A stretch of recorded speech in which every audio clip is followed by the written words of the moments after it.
In school में आपका स्वागत है। आज हम करने वाले हैं जीके के 30 ऐसे प्रश्न जो कि बहुत ही इम्पोर्टेंट है। तो चलिए शुरू करते हैं। तिरंगे के 3 रंग किस चीज़ों के प्रतीक होते हैं? आप बताइए कि भारत के जो तिरंगे है, तिरंगे में 3 रंग होते हैं, वो कौन रंग जो हैं वो कौन कौन से किसके किसके प्रतीक हैं? तो ये रहा ऑप्शन। जो सबसे ऊपर में केसरिया है त्याग और बलिदान का प्रतीक है। जो सफ़ेद है वो शांति का प्रतीक, जो हरा है हरियाली का प्रतीक है, जो भारत बहुत हरियाली है। और सफ़ेद है जो शांति का प्रतीक है, शांति चैन अमन का। और केसरिया जो है वो त्याग का प्रतीक है। ठीक है। प्रश्न नंबर दूसरा, तिरंगों को किसने डिज़ाइन किया? जो भारत का तिरंगा है ये बताओ कि किसने डिज़ाइन किया? तो ये हमारा ऑप्शन है पिंगली वेंकैया। जो पिंगली वेंकैया जो आप फोटो में देख रहे हैं, पहले उन्होंने इस तरीके से झंडे को डिज़ाइन किया था, जिसको 3 रंग हैं और बीच में चरखे का साइन हुआ करते थे। लेकिन अभी जो है झंडे हैं, अभी के झंडों में ये केसरिया रंग है। अभी के झंडों में अशोक चक्र है बीच में, लेकिन जो पहले इन्होंने डिज़ाइन किया था वो बीच में झंडे के बीचों बीच वो अशोक चक्र नहीं, वो चरखा हुआ करते थे। ठीक है। चलिए प्रश्न नंबर 3, मिसाइल मैन के नाम से कौन जाना जाता है? आप लोगों को पता होगा भारत में जो है वो मिसाइल मैन किस व्यक्ति के नाम से जाने जाते हैं? तो हमारा उत्तर है एपीजे अब्दुल कलाम, जो भारत के राष्ट्रपति, एक ऐसे राष्ट्रपति हुए जो कि राजनीतिक से इसका कोई नाता नहीं था, लेकिन फिर भी ये राष्ट्रपति बने। ठीक है बच्चों। तो ये एपीजे अब्दुल कलाम को मिसाइल मैन के नाम से जाने जाते हैं। प्रश्न नंबर 4 है, आज़ाद हिंद फौज की स्थापना कौन किए थे? आज़ाद हिंद फौज के स्थापना या संस्थापक कौन थे? तो ये हमारा उत्तर है नेताजी सुभाष चंद्र बोस। ठीक है। नेताजी सुभाष चंद्र बोस ने आज़ाद हिंद फौज की स्थापना किए थे। प्रश्न नंबर 5 है, आज़ाद हिंद फौज की स्थापना कहाँ हुई थी? ठीक है बच्चों, आज़ाद हिंद फौज की स्थापना नेताजी सुभाष चंद्र बोस ने किया था, लेकिन ये कहाँ पे हुई थी? आंसर होगा सिंगापुर में। सिंगापुर में आज़ाद हिंद फौज की स्थापना किया था कौन? सुभाष चंद्र बोस ने।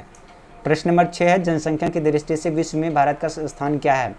जो जनसंख्या की दृष्टि है, जो सबसे ज़्यादा जनसंख्या है वो चीन में है, लेकिन भारत के स्थान क्या है? तो स्थान 9 है दूसरा, जो भारत में विश्व की सबसे ज़्यादा जनसंख्या वाला देश है, जो कि दूसरा है, पहला नंबर पे है जो चीन है। प्रश्न नंबर 7 है, मसालों की रानी किसे कहा जाता है? आप लोगों को पता होगा कि जिस राज्य में मसाले सबसे ज़्यादा होता है उसी को मसाले लेकिन यहाँ क्वेश्चन करें मसालों की रानी किसे कहते हैं? तो मसालों की रानी क्या है? इलायची। इलायची को मसालों की रानी कहा जाता है। ठीक है बच्चों। चलो, जैसे फलों के राजा आम है, उसे मसालों की रानी है इलायची। प्रश्न नंबर 8 है, महाभारत किसने लिखी थी? महाभारत किसने लिखा था? उत्तर है वेद व्यास। वेद व्यास जी ने महाभारत की रचना किया था। ठीक है बच्चों। भगवान बुद्ध के बचपन का नाम क्या था? भगवान बुद्ध के बचपन का नाम क्या था? तो भगवान बुद्ध के बचपन का नाम सिद्धार्थ थे। ठीक है बच्चों। प्रश्न नंबर 10 है, माउंट एवरेस्ट पर चढ़ने वाली पहली महिला कौन थी? माउंट एवरेस्ट पर चढ़ने वाली पहली महिला कौन थी? तो उत्तर है विछेंद्री पाल, जो कि भारत की ये पहली महिला है जो कि माउंट एवरेस्ट पर चढ़ाई की थी। दुनिया की सबसे ऊंची माउंट एवरेस्ट ऊंची चोटी है। प्रश्न नंबर 11, संयुक्त राष्ट्र संघ यानी यूएनओ की स्थापना कब हुई थी? यूएनओ का फुल फॉर्म होता है यूनाइटेड नेशन ऑफ ऑर्गेनाइजेशन। इसकी स्थापना कब हुई थी? तो इसकी स्थापना 1945 ईस्वी को है। ये जो आपको पिक्चर दिख रहे हैं ये पिक्चर्स है यूनाइटेड नेशंस के लोगो। प्रश्न नंबर 12 है, भाखड़ा नांगल बांध किस राज्य में स्थित है? भाखड़ा नांगल बांध किस राज्य में स्थित है? तो उत्तर है पंजाब। ये पंजाब में है, जो ये आप देख पा रहे होंगे, ये भाखड़ा नांगल बांध है, जो कि ये बांध बनाया गया है। बांध को डैम कहते हैं। प्रश्न नंबर 13, सबसे अधिक साक्षर राज्य कौन सा है? यानी कि सबसे ज़्यादा पढ़े लिखे जो राज्य हैं वो कौन से हैं? तो हमारा उत्तर है केरल। केरल में सबसे ज़्यादा पढ़े लिखे लोग हैं, इसलिए यहाँ पे लड़कियों की जनसंख्या भी ज़्यादा है लड़कों की संख्या अपेक्षा लड़कों की संख्या से। प्रश्न नंबर 14 की बात करें, चार मीनार भारत के किस राज्य में स्थित है? तो चार मीनार भारत के हैदराबाद स्थित है। ये जो आप यहाँ पे देख रहे हैं, ठीक है, ये चार मीनार है। एक्चुअली 4 पिलर पे ये बना हुआ है, घर है, और इसी घर को चार मीनार कहा जाता है। ये कहाँ पे स्थित है बच्चों? ये हैदराबाद में स्थित है। प्रश्न नंबर 15 है, अबरक का सर्वाधिक उत्पादन करने वाला देश कौन सा है? तो अबरक का उत्पादन करने वाला देश है वो है भारत है, जो कि अबरक का सर्वाधिक उत्पादन करता है। प्रश्न नंबर 16 की बात करें तो ये मसालों का उत्पादन सर्वाधिक किस राज्य में होता है? मसालों का उत्पादन, देखिए, मसालों की रानी इलायची को कहा जाता है, लेकिन मसालों के उत्पादन की बात करा जाए तो ये है केरल। केरल में सबसे ज़्यादा मसाले की खेती की जाती है और मसाले के साथ सबसे ज़्यादा, इसलिए मसाले वहाँ पे सस्ते हैं।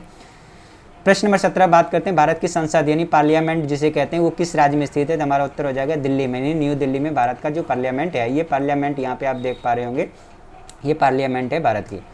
एम्बुलेंस का इस्तेमाल क्यों किया जाता है? तो बताओ बच्चों, एम्बुलेंस का इस्तेमाल क्यों किया जाता है? तो उत्तर हमारा हो जाएगा चिकित्सीय आपातकाल के लिए, यानी कि चिकित्सा आपातकाल के लिए, इमरजेंसी के लिए हमें एम्बुलेंस का प्रयोग करते हैं, ताकि वो अपने ऑक्सीजन सिलेंडर वगैरह सारे उसमें रखे होते हैं। ठीक है बच्चों।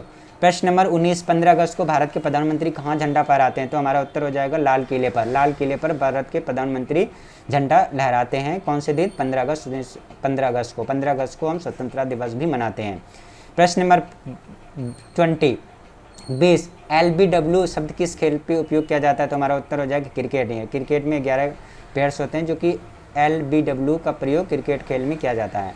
प्रश्न नंबर 21 की बात करें, रेलगाड़ी को रोकने के लिए किस रंग का इस्तेमाल किया जाता है? तो उत्तर हो जाएगा लाल। यहाँ पे आप देख रहे होंगे ट्रैफिक सिग्नल है, इसमें अगर लाल सिग्नल लाल दिखाई देता है तो रेलगाड़ी रुक जाता है, और हरा अगर दिखने लग जाता है तो रेलगाड़ी चलने शुरू हो जाती है।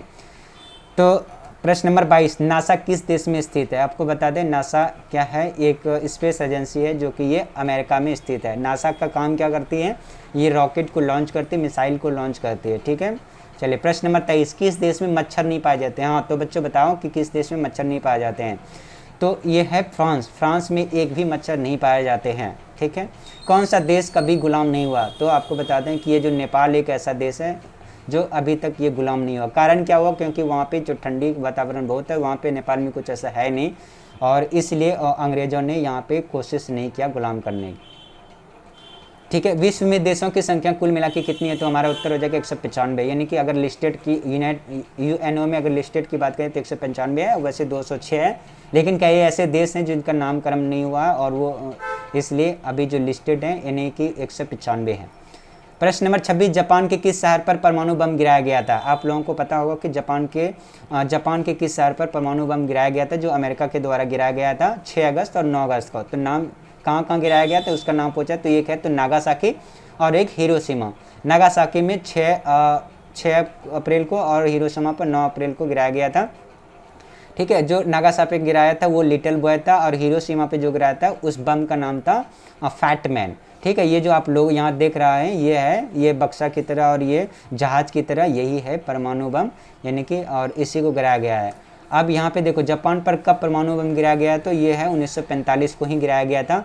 वही जो आप हवाई जहाज की तरह जो दिख रहा था, अगर उसे कहीं पे गिराया जाता है तो वो इस तरीके के ब्लास्ट होता है, और वो इस तरीके से धुआं पूरा हो जाता है, पूरा वाइब्रेट होने लग जाता है धरती, और पूरे मकान दुकान सब कुछ ध्वस्त हो जाता है। ठीक है बच्चों।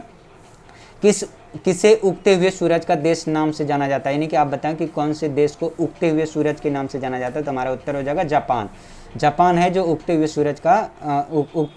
सूरज का देश के नाम से भी जाना जाता है, तो वो कौन से है? जापान है। सबसे बड़ा देश कौन सा है? तो हमारा सबसे बड़ा देश है उत्तर रूस।